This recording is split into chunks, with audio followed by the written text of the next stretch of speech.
Bienvenue sur notre chaîne YouTube, le meilleur de l'actualité africaine et internationale. N'oubliez surtout pas de vous abonner et de cliquer sur la cloche de notification. Allez, on commence. Admettant globalement l'administration des vaccins aux personnes les plus à risque, le directeur de l'Institut hospitalo-universitaire, IHU, de Marseille, le docteur Didier Raoult, s'est voulu beaucoup plus prudent sur l'efficacité du vaccin, ainsi que son injection à la population générale, compte tenu du rapport bénéfice-risque.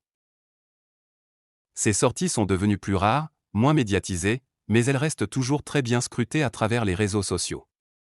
Dans sa toute dernière, le célèbre directeur de l'IHU de Marseille revient largement sur le variant Delta et sur la campagne de vaccination en vogue partout dans le monde.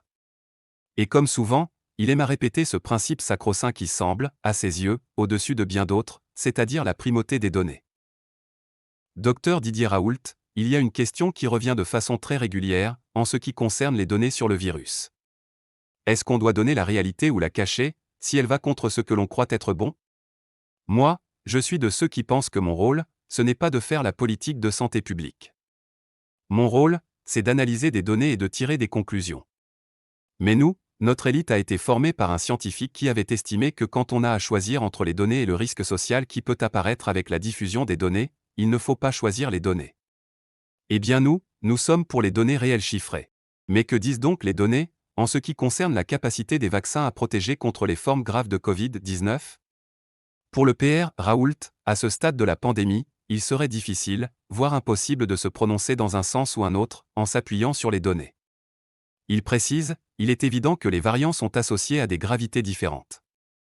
Indépendamment de l'âge, il y a une différence de gravité que l'on observe chez les gens infectés par ce variant, ce qui est plutôt une bonne nouvelle, mais qui n'est pas jusqu'à présent dépendant, pour autant qu'on ait été capable de le mesurer, de la vaccination. C'est possible que la vaccination réduit la gravité, mais on verra bien avec les données. Pour le moment, on peut avoir un discours encourageant pour la vaccination. Moi, ça ne me gêne pas, mais des données qui le démontrent, on ne les a pas. Militant invétéré des données scientifiques, le directeur de l'IHU donne l'exemple de son institut qui a eu près de 1000 patients vaccinés et contaminés. Mais, il ne se hasarde pas trop dans le commentaire. Interpellé, il explique, pour l'instant, c'est très difficile à évaluer. Moi, je ne sais pas le faire. Et je crois qu'en réalité, personne ne sait le faire. Parce qu'il n'y a pas assez de données, surtout autonomes, indépendantes. Il y a, par exemple, des différences spectaculaires par rapport à l'évaluation des effets secondaires. Des officiels aussi sont sortis nous dire que les vaccinés ne sont pas contagieux. Ce n'est pas vrai et maintenant cela est démontré. Après, ils sont venus nous dire que les charges virales sont plus basses, là aussi, ce n'est pas vrai. Et il y a au moins 3 papiers qui disent que c'est la même charge virale. Nous avons constaté que les charges virales sont même parfois plus importantes chez les vaccinés. On ne sait pas pourquoi. Doute sur l'efficacité.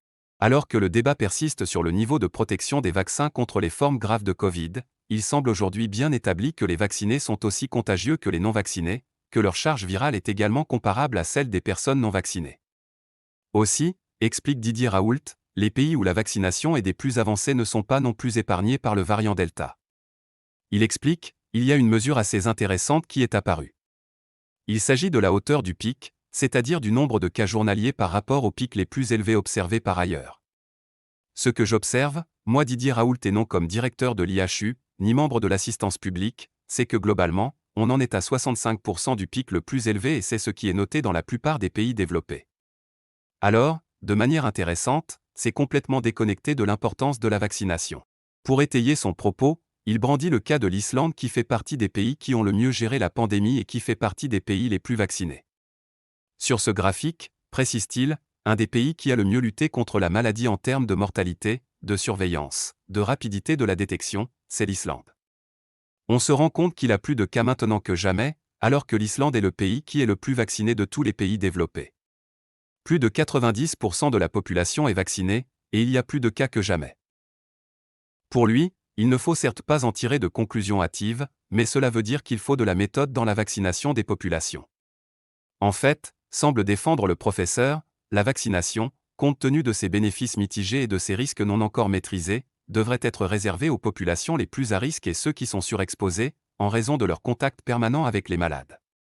Globalement, on peut dire que la protection vaccinale contre les variants est modeste en termes épidémiologiques. Ce qui ne veut pas dire qu'elle n'a pas un rôle individuel pour protéger ceux qui ont le plus de facteurs de risque. On ne peut pas dire que la vaccination est inutile chez les gens surexposés et ceux qui ont des facteurs aggravants. Mais pour le reste, au niveau de la population générale, on ne peut pas dire qu'il y a un succès dans la lutte corrélée avec l'importance du vaccin. Vacciner les plus à risque, ne surtout pas vacciner les femmes de moins de 60 ans avec AstraZeneca. Outre l'Islande, il a aussi donné le cas de l'État du Vermont, aux États-Unis, qui a le taux de contamination le plus élevé, alors qu'il est aussi l'État le plus vacciné. Au moment où certains scientifiques invoquent ces cas de figure comme des preuves que le vaccin protège contre les formes graves, Raoult, lui, se veut plus nuancé. Sans écarter carrément cette thèse, il évoque aussi l'hypothèse selon laquelle Delta serait moins virulent que certains de ses prédécesseurs. En revanche, à en croire le biologiste, la prise en charge, elle, semble fondamentale pour sauver des vies parmi certaines catégories de patients. S'appuyant sur les données de son institut, le Dr Raoult lance que la prise en charge peut permettre de réduire significativement la mortalité. Il ne faut pas, selon lui, attendre que la situation du patient se dégrade pour essayer de lui porter secours. Quand vous prenez les personnes âgées de 40 à 59 ans, il y a une différence à la prise en charge qui est importante. Pour cette tranche, quand on traite les gens, la mortalité est très faible. De 60 à 79 ans, la mortalité est aussi plus basse, en fonction de la prise en charge. Il en est de même des patients âgés de 80 ans et plus. Donc, la prise en charge est un élément majeur de la mortalité. Ça, c'est les données, c'est accessible à n'importe qui.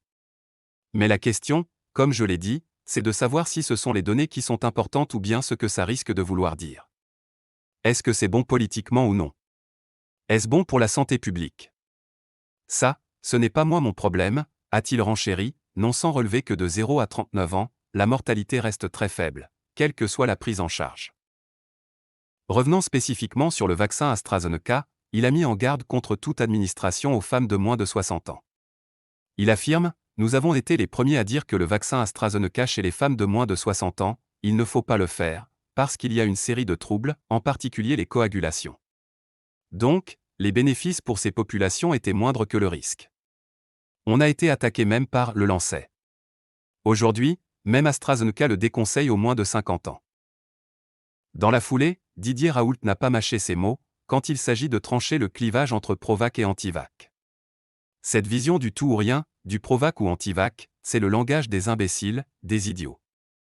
On ne peut pas être entièrement anti ou entièrement pro. La question, c'est pour qui, quand, à quel moment, à quel endroit. Il faut être raisonnable et cesser d'opposer les uns les autres, peste mystère chloroquine. Vous voulez plus de vidéos du même genre? Alors qu'attendez-vous? Cliquez sur le bouton j'aime et abonnez-vous pour ne plus rien manquer de nos vidéos. À très bientôt sur notre chaîne Eben Media TV.